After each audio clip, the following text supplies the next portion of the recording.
Everyone, welcome to Fundoo tutor and मैं हूं आपकी टीचर प्रियंका।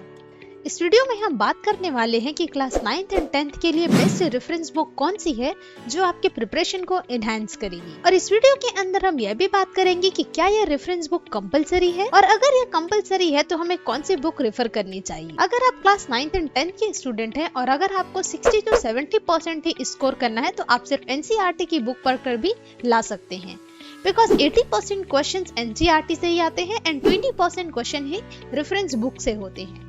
बट अगर आप अपना सॉलिड प्रिपरेशन करना चाहते हैं और competitive exam like IIT clear करना चाहते हैं और आगे चलकर आप बीएससी एमएससी के बाद मैथ्स में पीएचडी करना चाहते हैं, तो इसके लिए जरूरी है कि आपके फंडामेंटल क्लियर होने चाहिए, आपके बेसिक्स क्लियर होने चाहिए।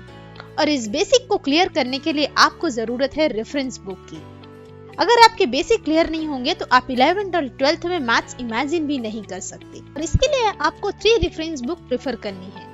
First one is NCERT book. NCERT की बुक को आपको कभी भी नेग्लेक्ट नहीं करना है, बिकॉज एनसीईआरटी के क्वेश्चन डायरेक्टली बोर्ड एग्जाम में पूछे जाते हैं। एनसीईआरटी की जो मिसलेनियस एक्सरसाइज होती है उसके डायरेक्ट क्वेश्चन एग्जाम में आते हैं। तो पहले तो आपको एनसीईआरटी के सारे थ्योरम्स एंड रूल्स क्लियर करने हैं और ये आप कहीं से भी कर सकते हैं। आप चाहे तो YouTube से भी वीडियोस देखकर कर सकते हैं और अगर आपने पेड कोचिंग ज्वाइन की है तो आप टीचर से भी पूछ सकते हैं।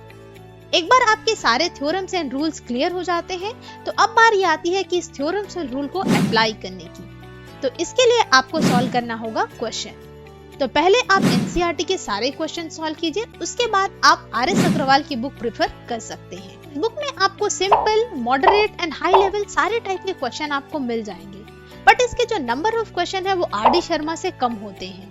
तो जिन बच्चों को कम क्वेश्चन प्रैक्टिस करना है वे आरएस अग्रवाल की बुक प्रेफर कर सकते हैं। बट अगर आप अपने फंडामेंटल को और भी स्ट्रॉन्ग करना चाहते हैं, अपने बेसिक को क्लियर करना चाहते हैं, तो आप प्रेफर कर सकते हैं आरडी शर्मा की बुक को। इस बुक में आपको 1 मार्क्स क्वेश्चन से लेकर 5 मार्क्स तक के सारे टाइप के क्वेश्चन मिलेंगे और सारे क्वेश्चन डिफरेंट वेराइटी के होंगे। आरडी शर्मा की बुक में सिंपल लेवल के question, moderate level and advance level के भी क्वेश्चन होंगे।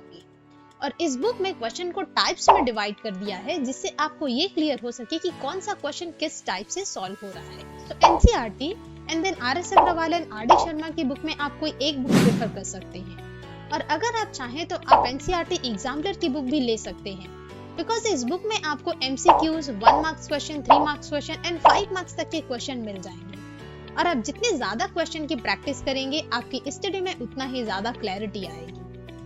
एनसीईआरटी की एग्जाम्पलर बुक में आपको एनसीईआरटी के सारे सॉल्यूशन भी मिलेंगे। और अगर आप ये 3 बुक फॉलो करते हैं तो आपकी कंप्लीट स्टडी हो जाएगी और आपका एग्जाम का प्रिपरेशन भी बहुत अच्छे से हो जाएगा। तो आज के सेशन के लिए इतना ही, मिलते हैं नेक्स्ट वीडियो में। Till then keep learning and keep exploring.